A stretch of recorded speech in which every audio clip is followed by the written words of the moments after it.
Hey guys, I hope you're going well this sunny Monday afternoon. Today I'm going to walk you through setting up the Sentry and Dashcam features of your Tesla electric vehicle. Now, this works for all your sexy cars. Yes, if you drive a Model S, Model 3, Model X, or Model Y, then you have access to your car's cameras, the 4 cameras, that are constantly recording as long as you have a hard drive set up properly and connected to your car's USB port. So let's take a quick look at what this footage looks like, as well as how I've set up my hard drive to store music to listen to in my car, as well as store this crucial footage from the Tesla cameras. Skipping ahead and taking a look at our Model 3 hard drive, you can see I've plugged it into my computer, and when I plug it in, I'm greeted by 2 external devices, which is really one that I've partitioned off, so I can use one partition to store music and the other partition to store Tesla cam footage, whilst only using one USB port and one hard drive. These files are stored in 3 file directories created by your car automatically when it's inserted. These are named Recent Clips, Saved Clips, and Sentry Clips. So if I click on Recent Clips, you'll find the last 10 minutes of dashcam footage saved. If I click on the next folder, Saved Clips, you'll find the clips I've asked the car to save for me, namely near misses with crap drivers on the roads. And in the final folder, Sentry Clips, you'll find all your Sentry Clips, which is all the footage saved when your car's parked and locked and an alert or alarm state is triggered. Each is being saved in a separate folder and is named according to the GMT time, or Greenwich Mean Time, of the alert in the following format: year, month, day, hour, minute, second. It's really confusing, especially if you don't live in a GMT time zone like me in Perth. I need to think what the time and date was 8 hours ago because we're GMT plus 8. Kaboom! So here we are in a different room and we're going to discuss what you actually need to store your dashcam and Sentry footage. Well, you need a properly formatted hard drive that is compatible with USB 2.0, has a sustained write speed greater than 4 megabytes per second, which is different from peak read and write speed, so check that out. I'll link to a website that actually has a list, fairly comprehensive list. I think it was like tapteslasomething.com. So yeah, props to them for creating that. And finally, Tesla actually recommends at least 32 gigabytes of storage. I personally only formatted my hard drive to be 20 gigabytes, and it's good enough if you frequently take out your hard drive to check what's going on around your car. Like I do, but if you just want to set and forget, you might want to have a little bit more space. For this demo, because I have a 250 gigabyte Samsung portable T5 hard drive, I'm going to try, and I've only got 30 gigabytes of music saved on that at the moment, and I've had that for the past month. So I'll give a little bit more space. I'll designate 100 gigabytes to the Tesla cam and the rest of the storage to music for now as well. So I'll split them in half. Once you've bought your hard drive, you'll need a computer, and we'll start on Mac because that's my main computer. So here we have my Samsung portable SSD external hard drive connected. We've opened Disk Utility and I've already got my partitions here for music and Tesla cam. Now, I actually forgot how to do this and partition it properly, so I was having a lot of difficulty. So let me show you what I did wrong and how to do it right. So I clicked Erase, and then I chose a format of MS-FAT, because I was like, oh, well, that's what I need to do. I clicked Erase, but when you format your whole hard drive into that, you can't then partition it. So if you click Partition here, you can't do that. And I was trying to figure out what the hell I did that made me unable to partition, and it was that first step. So don't do that. You want to erase. Mac OS External Journal, that's fine. GUID Partition Map, that's the important bit. So you click Erase, that deletes everything, formats it nicely, so Mac can then do its thing.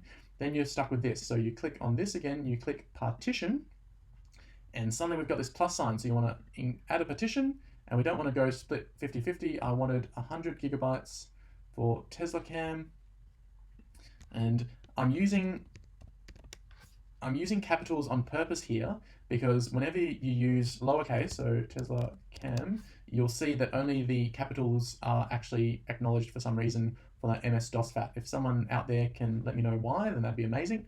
And here I'll do it all in capitals, music, and again I'll make that MS-DOS-FAT. So 149, 1 gigabyte, don't know why it's already been used, but whatever. And then you just hit apply. And then it's telling us, so this partition will be added, this partition will be erased, this partition will be resized. So cool. Partition, blah, blah, blah, blah, blah. And notice Tesla cam lowercase, so let's see, it only did tcam. Uh-oh.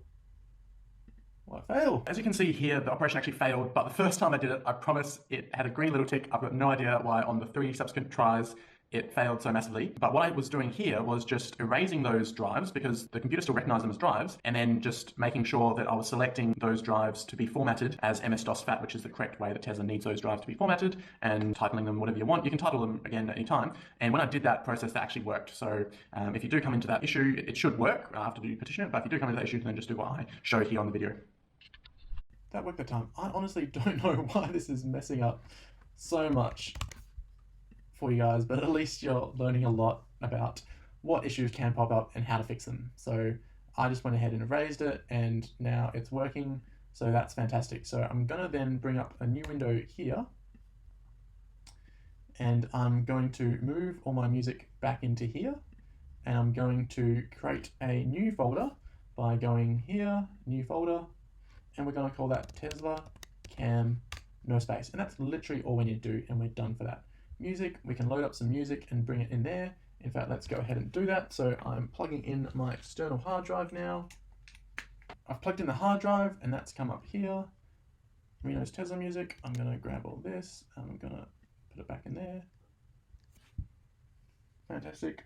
It's saying it's gonna take about 4 minutes for the 30 gigabytes. That's pretty good because previously it took about 10 minutes.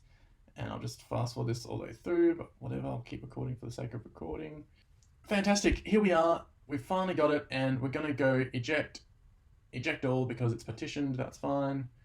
Let's try it out. Let's put this into our car now and test it out. So we're now taking the hard drive back to the car to fit because we've formatted it, and this down here is where we insert it. So we've got the hard drive here, we've got the USB cable that came with the hard drive, and we've got the USB-C end that came with the hard drive. So obviously it doesn't matter which one of these 2 ports we slot that in. And before we do that, I just want to also highlight that there's no Dashcam icon there. That's the main thing to recognize. So let's put this in. Alright, so the hard drive's now connected. Oh, look what happened. So that icon, that little Dashcam icon has populated the screen, and notice how it's grey. So there's no red circle there. So we've inserted the hard drive and it's recognized it as available to write to, so that's perfect. But now we need to tell the car to start writing to it. So we just tap the icon and it turns red. And that means it's ready to record. We can also turn that on. So now we've got the Sentry icon and Dashcam using both sets of cameras. So that's amazing, and we're in park at the moment, so that's great. And very important, when you're ejecting this hard drive, to not corrupt or make the files unreadable on your computer system when you're going to read it. Shortly, this will be able to read and screen and all that stuff, and I'll pop up a little screen of what that's going to look like soon, because there's already rumors and a video about that that's been done by a guy. I'll pop a link to that video because that's quite interesting, and I'll show you a little screenshot of what that looks like. But important, when you remove it, you just want to tap and hold. Tap and hold and wait for it to like kind of flash. You see that little flash? And then it turned grey. And that means that the hard drive is ready to eject. Also on this hard drive, and this is purely from the hard drive, it's still here, so it's still recognizing, but it's recognizing this as a separate partition, as a separate device, even though I've only got the one device connected. I swear that's the only one connected. And this is reading from this hard drive. So the way I can prove that is by removing that. Music is gone. Look at that. No more music. I insert it. And look, the USB just arrived. Click on that and it's ready. And then that icon also populated, so I can tap and tell that to go ahead and record. So that's perfect. So that's a summary of how to get your Sentry footage happening and formatted for your car. Please give us a thumbs up, like, all that kind of fun stuff. It really helps us out.